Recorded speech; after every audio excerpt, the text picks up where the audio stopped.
Bihar news में स्वागत है आपका दोस्तों। मैं हूं फिरदौस गनी और आप देख रहे हैं केडीबी लाइव। तो दोस्तों आज हो चुका है 7 अक्टूबर 2024। तो आज की पूरे बिहार की टॉप न्यूज लेकर आए हैं आपके लिए। दोस्तों वीडियो शुरू करने से पहले आपसे एक रिक्वेस्ट है कि पहली बार आप इस चैनल पर आए हैं तो चैनल को सब्सक्राइब करके बेल आइकन को प्रेस कर दीजिए और साथ ही साथ इस वीडियो को लाइक कीजिए और अपने दोस्तों के साथ शेयर करना तो कतई नहीं भूलिएगा। तो चलिए चलते हैं खबरों की ओर।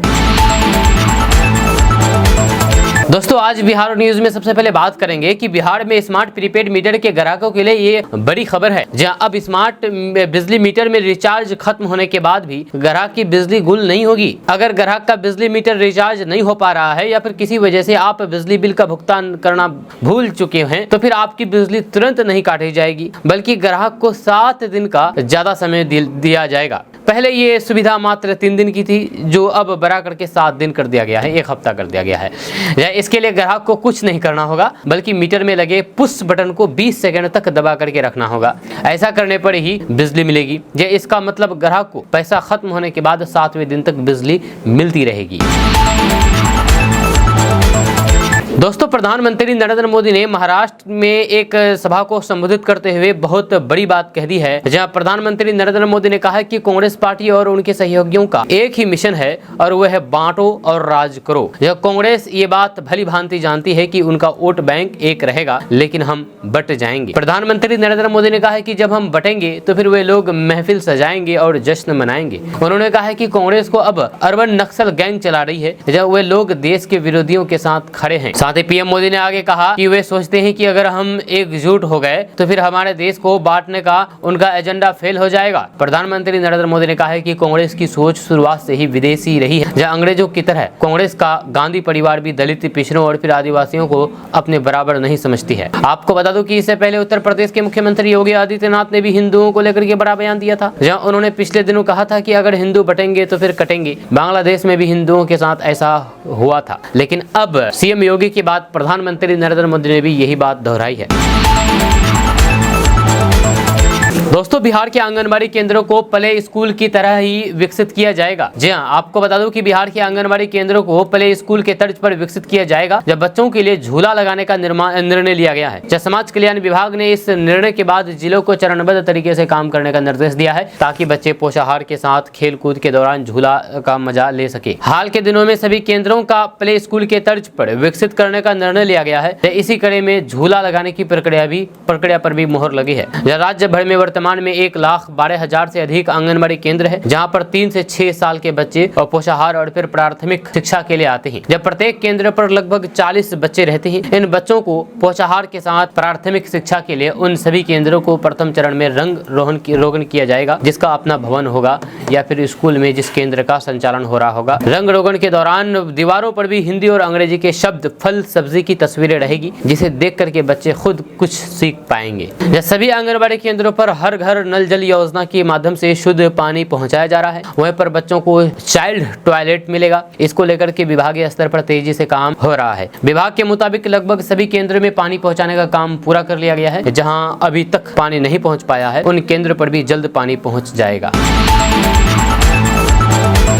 दोस्तों गाजियाबाद के महंत नरसिंहानंद सरस्वती के बयान को लेकर के पूरे देश में हंगामा मचा, जब पूरे देश में प्रदर्शन हो रहा है। ये योगी सरकार ने यूपी को लेकर के हाई अलर्ट जारी कर दिया है। आपको बता दूं कि अभी तक विपक्ष के नेता और मुस्लिम संगठन इसका विरोध कर रहे थे, लेकिन अब आरएसएस ने भी महंत यति नरसिंहानंद सरस्वती के बयान को देश को तोड़ने वाले बताते हुए योगी सरकार से इस पर कार्रवाई करने की मांग कर दी है। आरएसएस के मुस्लिम राष्ट्रीय मंच के राष्ट्रीय संयोजक मजाहिर खान ने कहा है कि महंत यति नरसिंहानंद सरस्वती का आरएसएस या फिर भाजपा से कोई रिश्ता नहीं है। उनका बयान देश को तोड़ने वाले और फिर अराजकता फैलाने वाला है। वह हमेशा विवादों में रह करके सस्ती लोकप्रियता चाहते हैं। जब उनके इस बयान से न कोई हिंदू खुश है और न ही कोई मुस्लिम खुश है। राष्ट्रीय स्तर पर हमारी जो बैठक हुई है, जब उसमें मुस्लिम संघ राष्ट्रीय मंच के मार्गदर्शन और फिर संघ के प्रचारक इंद्रदेश कुमार ने महंत यति के बयान की निंदा करते हुए हम सबको निर्देश दिया है कि इसका विरोध करें। साथ ही साथ हर जनपद में महंत यति नरसिंहानंद सरस्वती के खिलाफ पुलिस थानों में मुकदमा दर्ज कराएं। यति नरसिंहानंद सरस्वती सरस्वती की गिरफ्तारी तक को होगा। उन्होंने कहा है कि हम लोग महंत यति नरसिंहानंद सरस्वती की गिरफ्तारी तक का आंदोलन करेंगे। अगर सरकार ने कोई भी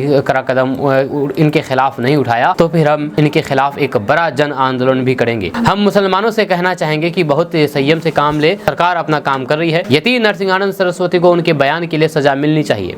हम योगी सरकार पर पूरा दबाव बना रहे हैं, हर जनपद में मुकदमे दर्ज होने और फिर महंत यति नरसिंहानंद सरस्वती को सजा मिलेगा।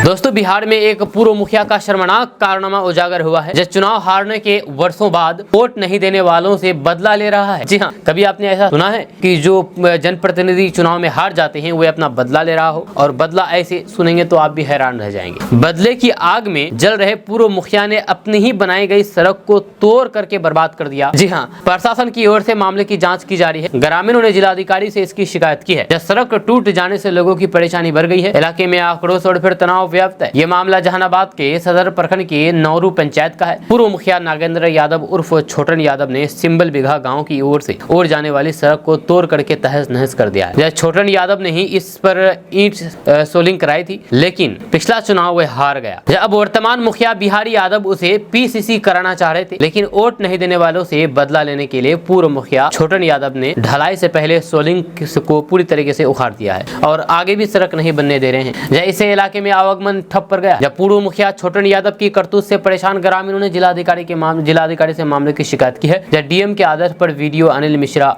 मामले की जांच कर रहे हैं। उन्होंने कहा है कि सीआईओ को जांच का जिम्मा दिया गया है और फिर उनसे रिपोर्ट मांगी जा रही है।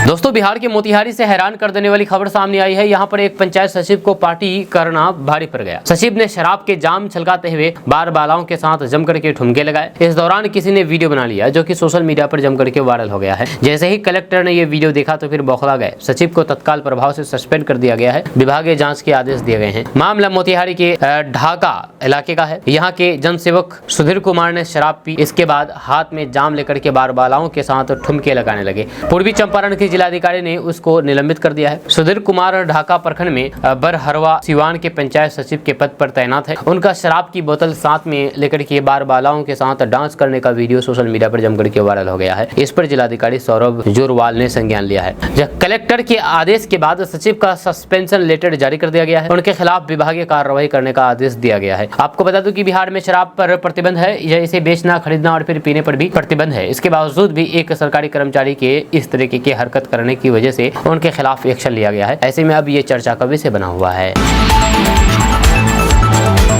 दोस्तों, भारतीय कम्युनिस्ट पार्टी ने बिहार में जारी जमीन सर्वे को गरीबों को उनकी जमीनों से बेदखल करने का प्रयास करार देते हुए मुख्यमंत्री नीतीश कुमार से इसके तत्काल रोक लगाने की अनुरोध किया है। जब बिहार में विपक्षी दलों के महागठबंधन में शामिल पार्टी ने घोषणा की है कि वे कई मोर्चों पर एनडीए सरकार की कथित नाकामियों के खिलाफ 16 से 25 अक्टूबर के बीच पूरे बिहार में बदलो बिहार न्याय यात्रा अभियान चलाएगी। जब आपको बता दो कि बिहार में पार्टी के 2 लोकसभा सदस्य हैं। जब भाकपा माले लिबरेशन के महासचिव दीपांकर भट्टाचार्य ने पत्रकारों से बातचीत करते हुए कहा कि ये एक तथ्य है कि नीतीश कुमार की सरकार ने बिहार में गरीबों को उनकी जमीनों से बेदखल करने के लिए भूमि सर्वेक्षण किया है। राज्य सरकार पीढ़ियों से अपनी जमीनों पर रहती आ रही गरीब लोगों को निशाना बना रही है। उन्होंने कहा है कि हम राज्य सरकार से तत्काल इसे रोक लगाने का आग्रह करते हैं और फिर अगली बार जब भी सरकार इसे शुरू करने की योजना बनाती है तब उसे गरीबों को पहले ये गारंटी देनी होगी कि ये कवायद पूरी होने के बाद उन्हें जमीनें दी जाएगी। भट्टाचार्य ने कहा कि इसी तरह स्मार्ट प्रीपेड मीटर, बिजली मीटर लगाना भी गरीबों से पैसे ऐंठने का सरकार का एक प्रयास है। ये पूरी तरीके से अनुचित है, ये सही नहीं है। बिजली बिलों में कई गुना वृद्धि हुई है जिससे उपभोक्ताओं पर भारी आर्थिक बोझ पड़ रहा है। हम ये सब नहीं होने देंगे। दोस्तों, क्या हो कि अगर आपको अकेले में हार्ट अटैक आ जाए तो उस वक्त आप क्या करेंगे? ये बहुत बड़ा सवाल है और ये काफ़ी महत्वपूर्ण सवाल है। हम आपको अभी बताएंगे इसके बारे में पूरी डिटेल के साथ। हम आपको अभी बताएंगे कि अगर अकेले में आपको हार्ट अटैक आ जाए तो हॉस्पिटल पहुंचने से पहले आप क्या क्या ऐसा प्रयास करेंगे जिससे आपकी जान बच सकती है। आपको बता दूं कि दिल का दौरा पड़ने यानी कि हार्ट अटैक से पहले कई तरह के लक्षण दिखाई देते हैं। इन लक्षणों को पहचानना बहुत जरूरी है। अगर आप हार्ट पेशेंट हैं तो फिर हार्ट अटैक के अलग अलग लक्षणों के बारे में अपनी जानकारी बढ़ाएं समस्याएं और शरीर में होने वाली समस्याओं पर ध्यान दें। ये समस्या अगर हार्ट अटैक से जुड़ी हुई है तो फिर आप तुरंत अपने डॉक्टर से संपर्क करें। अपने डॉक्टर, अस्पताल, एम्बुलेंस जैसे जरूरी नंबर कहीं नोट करके रख ले। ये डायरी ऐसी जगह रखें जो कि इमरजेंसी में आपको ये नंबर तुरंत मिल जाए, आप इस नंबर पर कॉल कर सकें। इसी तरह स्पीड डायल पर अपने किसी रिश्तेदार, दोस्त या फिर पड़ोसी का नंबर अपने फोन पर रखें और हार्ट अटैक की आशंका महसूस होने पर इन नंबरों को डायल करें। जैसे ही आपको महसूस होगा कि आपको हार्ट अटैक आ रहा है तो फिर आप जहां भी हो वहीं पर बैठ जाएं या फिर लेट जाएं। अगर आप ड्राइविंग कर रहे हैं तो फिर तुरंत गाड़ी रोक दें, अस्पताल में फोन करें। इसी तरह अगर आप घर में हैं या फिर ऑफिस में हैं तो फिर कहीं लेट आ जाएं, जल्द से जल्द डॉक्टर को कॉल करें। वहीं पर दिल का दौरा पड़ने पर खुद को शांत रखने का प्रयास करें। जितना हो सके आराम करें, घबराएं नहीं, बिल्कुल नहीं घबराएं। इधर उधर घूमने की बजाय आप एक जगह बैठ जाएं, क्योंकि अधिक चलने फिरने से हार्ट रेट बढ़ सकता है। मेडिकल न्यूज टुडे में छपी एक रिपोर्ट के अनुसार एस्पिरिन दवा लेने से आपको हार्ट अटैक कम से कम नुकसान होता है। इसके लिए हार्ट अटैक के दौरान दिल को बचाना आसान हो सकता है। ये दवाएं रक्त को गहरा होने, खून के थक्के बनने से भी रोकती है। आपको बता दूं कि ये जो जानकारी आपको दी गई है ये सोशल साइट से आधारित जानकारी दी गई है। आप इसके बारे में अगर अधिक जानकारी चाहते हैं तो आप किसी बढ़िया स्पेशलिस्ट, हार्ट स्पेशलिस्ट से आप जानकारी ले सकते हैं। दोस्तों, नेता प्रतिपक्ष और पूर्व डिप्टी सीएम तेजस्वी यादव ने बिहार की गवर्नेंस को लेकर के बड़ा आरोप लगाया है। जब प्रखंड राज्य पदाधिकारी यानी कि बीपीआरओ का इस्तीफा शेयर करते हुए नीतीश सरकार पर तेजस्वी यादव ने जम करके हमला बोला है। तेजस्वी यादव ने सरकारी पदाधिकारी द्वारा इस्तीफा दिए जाने को लेकर भी सवाल उठाया है। जब सोशल मीडिया एक्स पर तेजस्वी यादव ने एक इस्तीफा पत्र भी शेयर किया है जो कि समस्तीपुर के शाहपुर पटोरी प्रखंड के पंचायती राज पदाधिकारी का है। जब तेजस्वी यादव ने इस्तीफे की कॉपी को शेयर करते हुए लिखा कि बिहार में समाप्त गवर्नेंस, प्रशासनिक अराजकता और फिर वित्तीय कुप्रबंधन का इससे बड़ा उदाहरण क्या होगा। जब प्रखंड पंचायत राज पदाधिकारी समेत अन्य सेवाओं के अधिकारी किन विषम परिस्थितियों में कार्य कर रहे हैं, किन कारणों से इस्तीफा दे रहे हैं, ये उसका छोटा सा नमूना है। जब प्रदेश के मुखिया सदैव सुसुप्त अवस्था में रहे तो फिर ऐसा होना लाजमी। जब मुख्यमंत्री टायर्ड और फिर उनके मातहत अधिकारी रिटायर हों तो फिर ऐसी बदतर स्थिति होना स्वाभाविक है। दोस्तों, बिहार के पूर्व डिप्टी सीएम तेजस्वी यादव ने पटना के 5 देश रत्न मार्ग स्थित सरकारी आवास को अब खाली कर दिया है। इस आवास को उन्होंने भवन निर्माण विभाग को सौंप दिया है। अब मौजूदा डिप्टी सीएम सम्राट चौधरी इसमें विजयदशमी के दिन गृह प्रवेश करेंगे। आपको बता दूं कि बिहार में इस साल हुए सत्ता परिवर्तन के बाद विभाग की ओर से इस आवास उप मुख्यमंत्री सम्राट चौधरी को सौंप दिया गया है। सम्राट चौधरी के इस घर में प्रवेश करने से पहले उनके हाउस गार्ड और फिर अन्य कर्मियों द्वारा इसे अपने कब्जे में ले लिया गया है। जब वहीं पर आरजेडी नेता तेजस्वी यादव के हाउस गार्ड वहां से हट गए हैं। बीते 25 सितंबर से ही तेजस्वी यादव की ओर से इस आवास को खाली करने की प्रक्रिया शुरू कर दी गई थी। दोस्तों, राजधानी पटना समेत 18 जिलों में बादलों की आवाजाही के साथ मेघ गर्जन और फिर वज्रपात को लेकर के येलो अलर्ट जारी कर दिया गया है। जब बिहार के कुछ स्थानों पर छिटपुट वर्षा की भी संभावना है। जब बिहार के नवादा जिले में रविवार को रिमझिम बारिश के आसार हैं। मौसम विज्ञान केंद्र पटना के मौसम पूर्वानुमान जिले के अलग अलग हिस्सों में हल्की से मध्यम दर्जे की वर्षापात की संभावना व्यक्त की गई है। मेघ गर्जन और फिर वज्रपात की भी संभावना है। नागरिकों से सावधानी बरतने की अपील की है। आपको बता दूं कि आसमान में बादल छाए रहे लेकिन वर्षा नहीं हुई। हालांकि मौसम में सिरहन महसूस की गई है। जहाँ न्यूनतम तापमान में गिरावट दर्ज की गई है। जहाँ आपको बता दो कि जिले में न्यूनतम तापमान 25 डिग्री सेल्सियस रहने का अनुमान है, रिकॉर्ड किया गया है। वहीं पर पूजा के दौरान बारिश खलल डाल सकती है। समस्तीपुर स्थित डॉक्टर राजेंद्र प्रसाद केंद्रीय कृषि विश्वविद्यालय की ग्रामीण कृषि मौसम सेवा और फिर भारत मौसम विज्ञान विभाग द्वारा जारी पूर्वानुमान में बताया गया है कि पूर्वानुमान की अवधि में तराई से लेकर के मैदानी क्षेत्र में हल्की सी मध्यम वर्षा हो सकती है। इस दौरान अधिकतम तापमान 30 से 33 और फिर न्यूनतम तापमान 24 से 26 डिग्री सेल्सियस के बीच रहेगा। पूर्वानुमान की अवधि में पूर्वा हवा 10 से 15 किलोमीटर प्रति घंटे की रफ्तार से चल सकती है।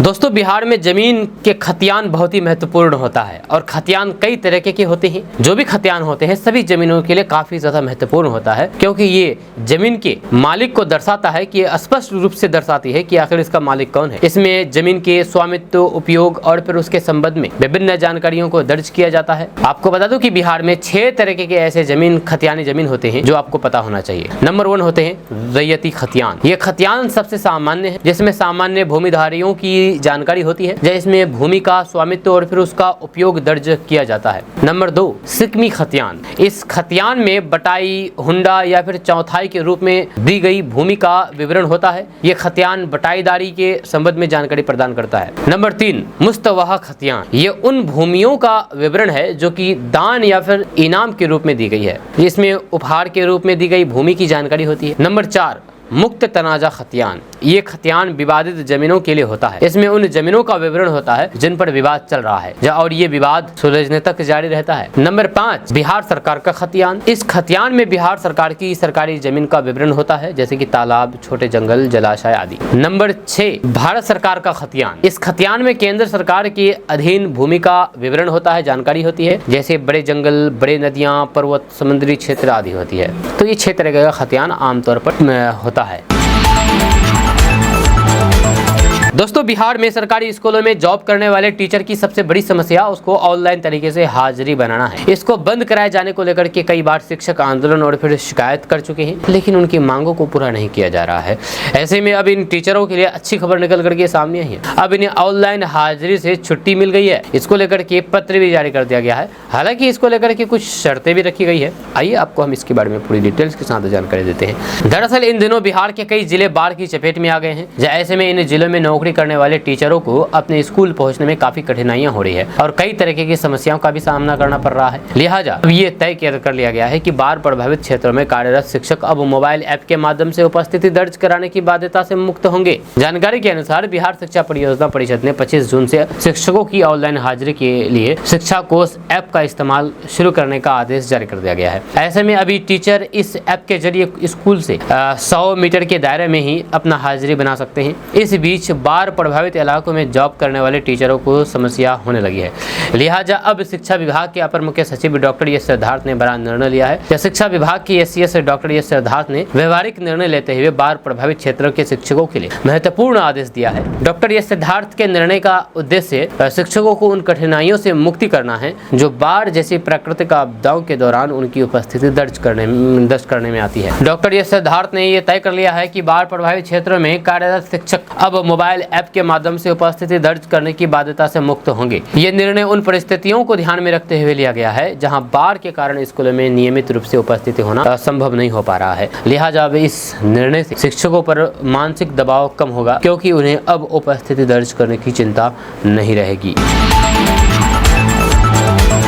दोस्तों, बिहार में बाढ़ की स्थिति कल भी गंभीर बनी रही, क्योंकि कई नदियां अब भी खतरे के निशान से ऊपर बह रही है। जो अधिकारियों ने ये जानकारी दी है। जल संसाधन विभाग ने अपने बुलेटिन में कहा कि कोसी, गंडक, बागमती, बूढ़ी गंडक और फिर गंगा नदी खतरे के निशान से अभी भी ऊपर बह रही है। इसमें कहा गया है कि कर्मचारी अलर्ट पर हैं और फिर संवेदनशील स्थलों पर बाढ़ सुरक्षा कार्य किए जा रहे हैं। बाढ़ से 40 लाख से अधिक लोग प्रभावित। अधिकारियों ने कहा है कि पिछले महीने से बिहार के 38 जिलों में से 30 में आई बाढ़ से 40 लाख से अधिक लोग प्रभावित हुए हैं। उन्होंने कहा है कि सबसे अधिक बाढ़ प्रभावित जिलों में पूर्वी और फिर पश्चिमी चंपारण, अररिया, किशनगंज, गोपालगंज, शिवहर, सीतामढ़ी, सुपौल, मधेपुरा और फिर पूर्वी मुजफ्फरपुर शामिल है। आपदा प्रबंधन विभाग ने कहा है कि सितंबर के तीसरे सप्ताह में गंगा के जलस्तर में वृद्धि के कारण आई बाढ़ से 28 लाख लोग प्रभावित हुए हैं। इसमें कहा गया है कि दूसरे चरण में नेपाल से गंडक, कोसी, बागमती, महानंदा, कमला बलान और फिर कई अन्य नदियों में भारी मात्रा में पानी छोड़े जाने के कारण आई बाढ़ से कुल 16,68,000 लोग प्रभावित हुए हैं। आपको बता दें कि डॉक्टर दिलीप कुमार जायसवाल ने सहरसा में बाढ़ प्रभावित क्षेत्रों का दौरा किया। इस दौरे में राजस्व मंत्री और प्रदेश भाजपा अध्यक्ष डॉक्टर दिलीप कुमार जायसवाल ने बाढ़ से संबंधित क्षेत्रों का दौरा किया। वहां पर कई सारे निरीक्षण किए हैं।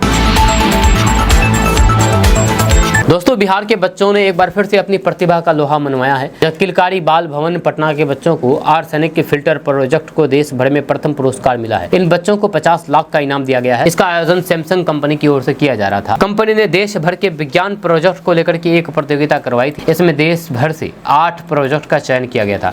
इसमें किलकारी के बच्चों की आर्सेनिक प्रोजेक्ट को देश भर में बेस्ट प्रोजेक्ट का स्थान मिला है। इसके लिए उन्हें 50 लाख की राशि का चेक दिया गया है। आपको बता दूं कि शनिवार शुक्रवार को इस प्रतियोगिता में किलकारी की 3 बच्चों की टीम शामिल हुई थी। इसमें अर्पित, संभावी और फिर अभिजीत कुमार शामिल थे। इन बच्चों के इस आर्सेनिक फिल्टर को कई पेटेंट मिल चुके हैं। जो छात्र अर्पित ने बताया है कि अब तक इस फिल्टर को 5 पेटेंट मिले हैं, इसमें एक भारत सरकार से और फिर एक इंटरनेशनल पेटेंट शामिल है। वहीं पर 3 पेटेंट भारत सरकार से इसके डिजाइन को मिला हुआ है। जब किलकारी की कार्यक्रम अधिकारी अनीता कुमारी ने बताया है कि यह आर्सेनिक फिल्टर को बच्चों ने खुद तैयार किया है, गंगा किनारे के गाँव को आर्सेनिक मुक्त करेगा। वहीं पर पूरे बिहार के उन जिलों में इस फिल्टर को लगाया जाएगा जो गंगा किनारे हैं और फिर जहां पर आर्सेनिक युक्त पानी है।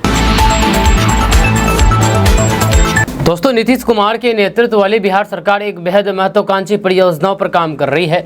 इस महत्वाकांक्षी परियोजना बिहार के 5 जिलों में स्वास्थ्य सेवा हाईटेक होने जा रही है। जहां स्वास्थ्य विभाग के तहत तैयार हुए इस महत्वाकांक्षी परियोजनाओं को पहले 5 जिलों में लागू करने की योजना है। जहां इन 5 जिलों में टेली आईसीयू की स्थापना करने की तैयारी में है। 5 जिलों में चलने वाली टेली आईसीयू की मॉनिटरिंग में दाता सुपर स्पेशलिटी अस्पताल पटना को सौंपने पर सरकार विचार कर रही है। जब विभाग ने इस दिशा में कार्य प्रारंभ कर दिया है। विभाग ने करीब 3 महीने पहले 5 जिलों में टेली आईसीयू की योजना स्वीकृत की थी। अब इस पर कार्य प्रारंभ करने की तैयारी में है। स्वास्थ्य विभाग से मिल रही जानकारी के अनुसार स्वास्थ्य विभाग की योजना है कि किसी एक नेशनल एजेंसी के माध्यम से सीमावर्ती जिले पूर्वी चंपारण, सुपौल, बांका, बक्सर और नवादा में टेली आईसीयू की स्थापना होगी। फिलहाल ये योजना पायलट प्रोजेक्ट के रूप में शुरू होगी। इसके बाद अन्य जिलों में इसका विस्तार होगा। प्रत्येक टेली आईसीयू में कम से कम 10 बेड होंगे। जब विभाग के अनुसार आईसीयू में सभी आधुनिक जीवन रक्षक उपकरण उपलब्ध कराए जाएंगे ताकि गंभीर मरीजों को समय पर बेहतर चिकित्सा सुविधा देकर के उनकी जान बचाई जा सके। टेली आईसीयू का प्रभार राज्य के मेडिकल कॉलेज से पास पीजी एनेस्थेसिया के डॉक्टर के पास रहेगा। दोस्तों, आरजेडी सुप्रीमो लालू प्रसाद यादव के बड़े बेटे तेज प्रताप यादव अपने अंदाज और फिर बयान के लिए काफी चर्चित है। जो छोटे भाई तेजस्वी यादव से उनका अंदाज बिल्कुल अलग है। 2018 में तेज प्रताप यादव की शादी हुई, लेकिन फिलहाल तलाक को लेकर के कोर्ट में केस चल रहा है। इस बीच दोबारा शादी करने और फिर लाइफ में सेटल होने को लेकर के तेज प्रताप यादव ने बड़ा खुलासा कर दिया है। एक यूट्यूब चैनल के पॉडकास्ट में तेज प्रताप यादव ने अपने निजी जीवन से जुड़ी हुई बातों पर बहुत कुछ कह दिया है। जी हाँ, उनसे सवाल किया गया कि दोबारा कभी लाइफ में सेटल होंगे और शादी वादी दोबारा करेंगे। तो इस सवाल के जवाब में तेज प्रताप यादव ने कहा कि अभी तो मेरा तलाक का केस चल रहा है, इसके बाद आदमी सेटल काहे नहीं हो, जब होता ही है आदमी। तेज प्रताप यादव ने बातचीत में यह बयान जरूर दिया है, लेकिन ये भी कहा गया है कि देखा जाएगा कि अब क्या करना है। शादी से अब डर तो लगता ही है। पॉडकास्ट में शादी से जुड़े हुए एक सवाल पर कहा कि बहुत लोग कहते हैं कि तेज प्रताप यादव बहुत सीधे साधे आदमी थे और सियासत के चक्कर में उन्हें फंसा दिया गया। आप मानते हैं कि पॉलिटिक्स के चक्कर में शादी करा दी गई? इस पर तेज प्रताप यादव ने कहा है कि पॉलिटिक्स में तो शादी कराई गई थी। ससुराल पक्ष की ओर इशारा करते हुए कहा कि आया था सब आदमी, गला पर चढ़ गया था, दिमाग पे उधर की तो फैमिली थी। जब पत्नी का नाम लिए बिना उन्होंने कहा है कि जो आदमी इसके साथ जाएगा बर्बाद हो जाएगा, क्योंकि हम झेल चुके हैं। बहुत सीधे साधे हैं हम, जो दिल में है वो जुबान पर रहता है मेरे। आपको बता दूं कि तेज प्रताप यादव की शादी साल 2018 में चंद्रिका राय की बेटी ऐश्वर्या राय के साथ हुई थी, जहाँ शादी बहुत धूमधाम से हुई थी। खुद नीतीश कुमार भी इस शादी में गए थे, जहां हालांकि ये शादी ज्यादा दिनों तक नहीं टिक पाई और अंत में तलाक का मामला अब तक कोर्ट में चल रहा है। जहां तेज प्रताप यादव ने अचानक से पटना के फैमिली कोर्ट में ऐश्वर्या से तलाक लेने के लिए केस फाइल कर दिया था। दोस्तों, क्या आपको पता है कि हमारे भारत देश में सबसे ज्यादा जो हार्ट अटैक होते हैं उसका मेन कारण क्या है? अगर हम आपको बताएंगे तो आप भी यकीन नहीं करेंगे कि क्या सच में ये कारण हो सकता है। आपको बता दो कि भारत के तेल बाजार में अब सबसे ज्यादा विदेशी तेल बिक रहा है। आप जानते हैं कि एक मलेशिया नाम का एक छोटा सा देश है, उस देश का एक तेल है जिसका नाम है पामोलिन तेल। ये पामोलिन तेल सबसे ज्यादा भारत के बाजार में ही बिकता है, वो भी लाखों टन में। अब पामोलिन तेल का भाव भारत में आके पड़ता है 20 से 22 रुपए प्रति लीटर और भारत के किसानों को तेल उत्पादन करके देता है वो 40 रुपए लीटर, जो कि अब 50 रुपए लीटर हो गया है।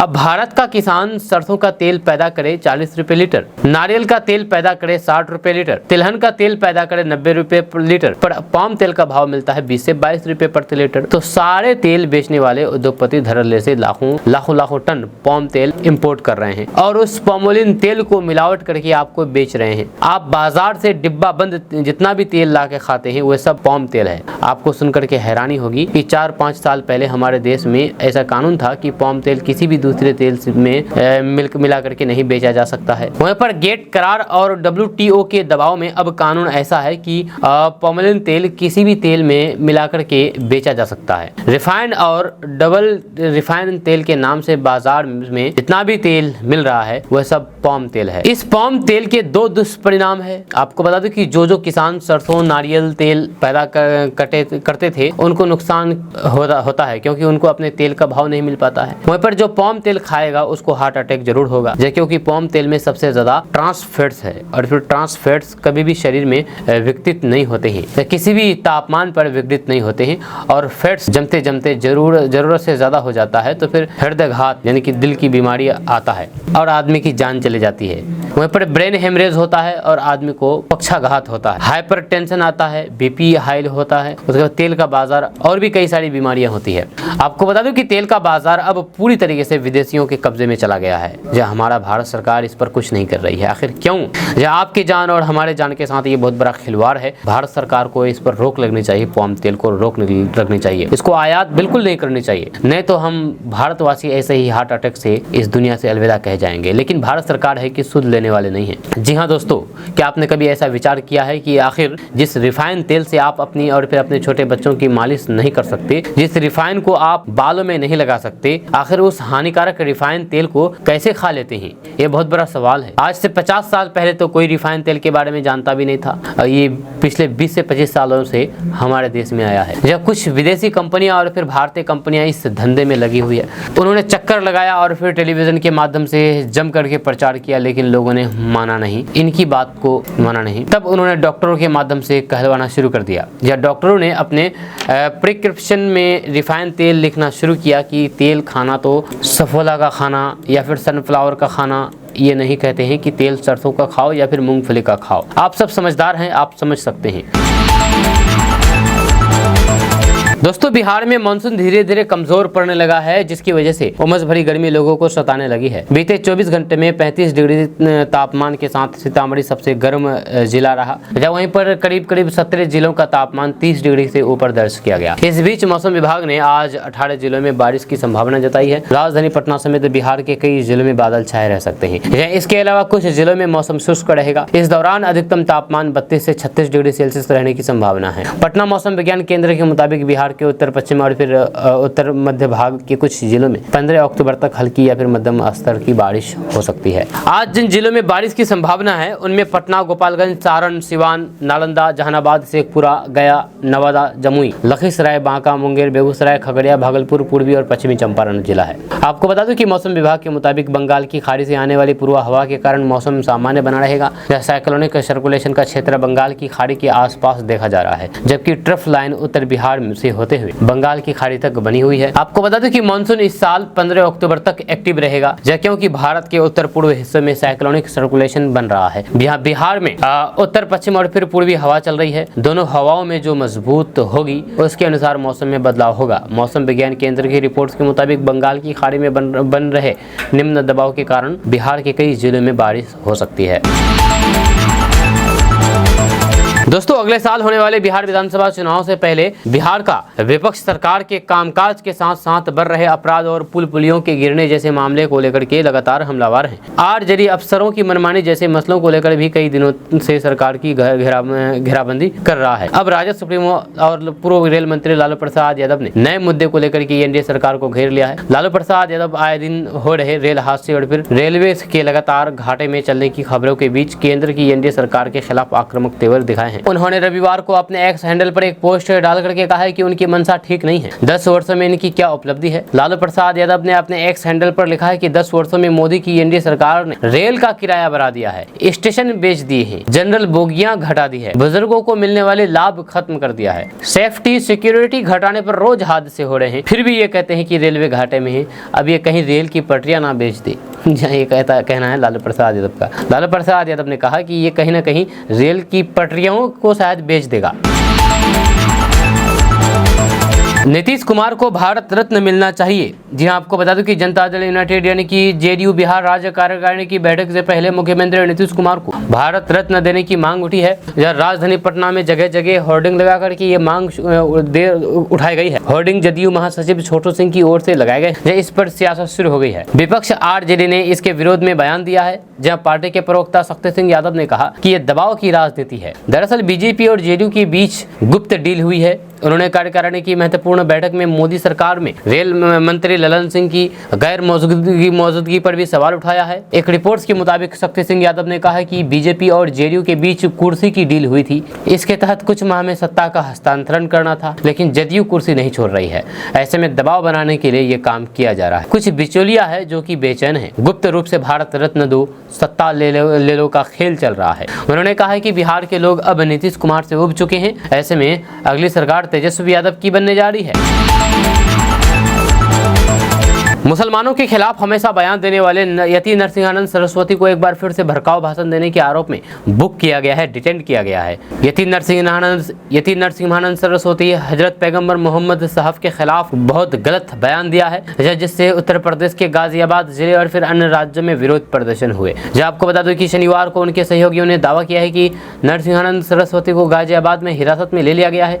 हालांकि इस पर कोई भी आधिकारिक पुष्टि नहीं हुई है। जहां उनके भड़काऊ बयान का वीडियो वायरल होने के बाद बड़ी संख्या में लोग गाजियाबाद के डासना देवी मंदिर के बाहर इकट्ठा हो गए। मंदिर के प्रमुख नरसिंहानंद सरस्वती के बयानों को लेकर के विरोध प्रदर्शन शुरू करने के बाद पुलिस ने मंदिर के आसपास सुरक्षा कड़ी कर दी। जब तेलंगाना सहित कई राज्यों में नरसिंहानंद सरस्वती के खिलाफ पुलिस में शिकायत दर्ज की गई। AIMIM प्रमुख असदुद्दीन ओवैसी ने हैदराबाद के पुलिस आयुक्त CV आनंद को ज्ञापन सौंपते हुए नरसिंहानंद सरस्वती की गिरफ्तारी और फिर उनके खिलाफ आपराधिक मामला दर्ज करने की मांग की है। यह महाराष्ट्र के अमरावती शहर में भी उनके खिलाफ एक प्राथमिकी दर्ज की गई है, जहां उनके बयान के खिलाफ हुए हिंसक प्रदर्शन में 21 पुलिसकर्मी घायल हो गए हैं और पत्थरबाजी के दौरान 10 पुलिस वाहन क्षतिग्रस्त हो गए हैं। नरसिंहानंद सरस्वती पर भारतीय नागरिक सुरक्षा संहिता यानी कि BNS की धारा 299, 302 और 197 के तहत नागपुरी गेट पुलिस स्टेशन में मामला दर्ज किया गया है। दोस्तों, बिहार की बेटी आकांक्षा ने अमेरिका में इतिहास रच दिया है। जी आपको बता दूं कि बिहार की बेटी आकांक्षा अमेरिका में एयरक्राफ्ट की रफ्तार पर खोज कर रही है। जी हाँ, बिहार के नवादा जिले की आकांक्षा बरनवाल नासा के लिए काम कर रही है। उन्होंने मद्रास IIT से इंजीनियरिंग करने के बाद 2017 में अमेरिका के टेक्सास के एक इंस्टीट्यूट में लंबे समय तक रिसर्च किया। आकांक्षा फरवरी 2022 से अमेरिका के ही सांडिया नेशनल लेबोरेटरी कैलिफोर्निया में हाइड्रोजन एयर प्लेनर विस्फोट पर गैर थर्मल टर्मोलेक्यूलर प्रतिक्रिया के प्रभाव पर रिसर्च कर रही है। आपको बता दूं कि आकांक्षा बरनवाल के पिता सुनील कुमार ने बताया है कि उनकी बेटी ने यही स्थानीय स्कूल से 12वीं तक की पढ़ाई की है। नवादा में रहकर के पढ़ाई करते हुए IIT की तैयारी की और फिर प्रवेश परीक्षा को पैक किया। IIT मद्रास से आकांक्षा ने एयरस्पेस ब्रांच से मास्टर की डिग्री प्राप्त की और आगे की पढ़ाई के लिए अमेरिका चली गई। आकांक्षा बरनवाल ने बताया है कि एयरस्पेस के क्षेत्र में लगातार नए रिसर्च की आवश्यकता होती है, जब वह एयरक्राफ्ट की स्पीड पर काम कर रही है। यह रिसर्च के लिए जो टॉपिक चुना है, इसमें यदि सफलता मिलती है तो फिर वर्तमान में जो स्पीड है उसमें और अधिक इजाफा करने में मदद मिलेगी। आकांक्षा ने कहा है कि परिवार का पूरा सपोर्ट उनके साथ है। पापा और परिवार के लोगों के सपने को वो पूरा कर रही है।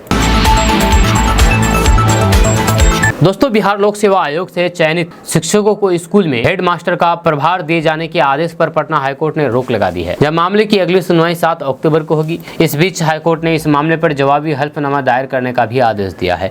इससे पहले भी बिहार के माध्यमिक शिक्षा निदेशालय की ओर से पूर्व में एक आदेश जारी किया गया था। इसमें कहा गया था कि माध्यमिक एवं उच्चतर माध्यमिक विद्यालय में जिन नियोजित शिक्षकों के पास हेडमास्टर का प्रभार है, वे तुरंत BPSC से चयनित टीचर को सौंप दे। दरअसल जस्टिन नानी तागिया की एकल पीठ ने किशोरी दास द्वारा दाखिल रिट याचिका पर सुनवाई करते हुए यह आदेश पारित किया गया है। आपको बता दें कि माध्यमिक शिक्षा निदेशक द्वारा इस आदेश को बीते 4 सितंबर को जारी किया गया था, जिसको लेकर के नियोजित शिक्षक कई तरीके के सवाल उठा रहे थे। याचिकाकर्ता के अधिवक्ता ने बताया है कि राज्य सरकार के शिक्षा निदेशालय द्वारा इस आशय का एक पत्र जारी किया गया है, जिसके अनुसार राज्य के किसी भी माध्यमिक और फिर उच्च माध्यमिक विद्यालय में कोई भी नियोजित शिक्षक यदि प्रधानाध्यापक के प्रभार में हैं, तो वे अविलंब बीपीएससी द्वारा नियुक्त शिक्षक को विद्यालय के प्रधानाध्यापक का प्रभार सौंप दे। कोर्ट को बताया गया है कि बिहार सरकार के शिक्षा निदेशालय ने एक पत्र जारी करके दिशा निर्देश दिया था कि राज्य के जिस किसी भी माध्यमिक एवं उच्चतर माध्यमिक स्कूल में कोई भी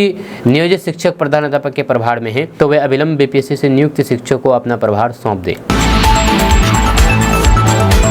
दोस्तों, बिहार के सीवान में एक गाय ने 1-2 नहीं बल्कि 3 स्वस्थ बछड़ों को जन्म दिया है। ये मामला अब सीवान में चर्चा का विषय बन गया है। जो भी जानता है वह देखने के लिए आ जाता है। यह सीवान जिले के जामो थाना क्षेत्र के घेता गांव निवासी हीरालाल यादव के एक घर पर देर रात एक गाय ने 3 बच्चे को जन्म दिया। परिवार को इसकी जानकारी सुबह हुई जब वे गाय को चारा देने के लिए गए। जब पास जाकर के देखा तो फिर गाय ने 3 बछड़ों को जन्म दे दिया था, जिसके बाद परिजनों में खुशी की लहर दौड़ पड़ी। जब परिवार के लोग ये देख करके हैरान रह गए कि गाय ने एक साथ 3 बछड़ों को कैसे जन्म दिया। इसके बाद ये बात पूरे गांव में जंगल की आग की तरह फैल गई और लोग गाय और फिर बछड़े को देखने के लिए उमड़ पड़े। एक तरफ जहां पर गाय ने 3 बछड़े को जन्म देकर के सभी को चौंका दिया, वहीं पर दूसरी तरफ गाय ने एक बार में 16 लीटर दूध देकर भी सभी को चौंका दिया है। यह परिवार इसे भगवान का आशीर्वाद मान रहा है। इसके साथ ही परिवार के सदस्य और फिर आसपास की महिलाएं भी खुशी में सोहर गाती है। जहाँ हीरालाल यादव ने बताया है कि परिवार के लोग बहुत खुश हैं कि उनके घर ब्रह्मा, विष्णु और फिर महेश के रूप में 3 बछड़े ने जन्म दिया है। वहीं पर 1.5 लाख लोग एक गाय की कीमत बताते हैं। हालांकि हीरालाल यादव गाय बेचने को तैयार नहीं है। किशनगंज से है। यहाँ पर अख्तरुल ईमान जो कि AIMIM की बिहार प्रदेश अध्यक्ष और बाकी अमूर्त से विधायक है, उन्होंने यतीम नरसिंहानंद सरस्वती पर कार्रवाई की मांग की है और इसको लेकर के एक पत्र भी सौंपा है। यह पत्र किशनगंज DM विशाल राज को सौंपा गया है, जो कि राष्ट्रपति के नाम पर लिखा गया है। आपको बता दूं कि यतीम नरसिंहानंद सरस्वती आए दिन इस तरीके के बयान देते हैं और हमेशा जहर उगलने का काम करते हैं। मुस्लिम इस्लाम धर्म के खिलाफ हमेशा बोलते हैं। जैसे मुस्लिम समुदाय के करोड़ों लोगों की आस्था को ठेस पहुँचाने की बात कही गई है। ज्ञापन में ठोस कार्रवाई की मांग की गई है। मामले में मीडिया से बातचीत करते हुए उन्होंने कहा कि भारत एक धर्मनिरपेक्ष देश है। अख्तरुल ईमान ने कहा कि यतीम नरसिंहानंद महाराज ने जो बयान दिया है उसे मुस्लिम समुदाय के लोग और फिर साथ ही कोई भी इंसाफ पसंद आदमी कभी पसंद नहीं करेगा। इस देश में हिंदू, मुस्लिम, सिख, ईसाई सभी विचारधारा के लोग रहते हैं। संविधान के विरोध में और शांति भंग करने वाले बयान को लेकर के उनको हथकड़ी लगानी चाहिए। ऐसे लोगों की जगह जेल में है। उन्होंने आगे कहा कि बहुत ही अफसोस की बात है कि केंद्र सरकार इस पर चुप्पी साधी हुई है। अख्तरुल ईमान ने कहा कि इस प्रकार के मामले पर लगाम लगाने की जगह ऐसे लोगों को प्रोत्साहित किया जा रहा है। यह देश के लिए अच्छी बात नहीं है। यह सौहार्दपूर्ण वातावरण बनाए रखने के लिए राष्ट्रपति के नाम ज्ञापन सौंपा गया। दोस्तों, आज का न्यूज़ बस यहाँ तक। कैसा लगा आपको नीचे कमेंट बॉक्स में कमेंट करके जरूर बताइएगा। जाने से पहले आपसे एक रिक्वेस्ट है कि अगर आप हमारे CADV लाइव चैनल पर पहली बार आए हैं तो चैनल को सब्सक्राइब करके बेल आइकन को प्रेस कर दीजिए और साथ ही साथ इस वीडियो को लाइक भी कर दीजिए, क्योंकि आप लाइक करेंगे तो हमें मोटिवेट मिलेगी और हम आपके लिए ऐसी ऐसी खबरें लेकर आएंगे रोज। साथ ही साथ अपने दोस्तों के साथ ये शेयर करना बिल्कुल नहीं भूलिएगा।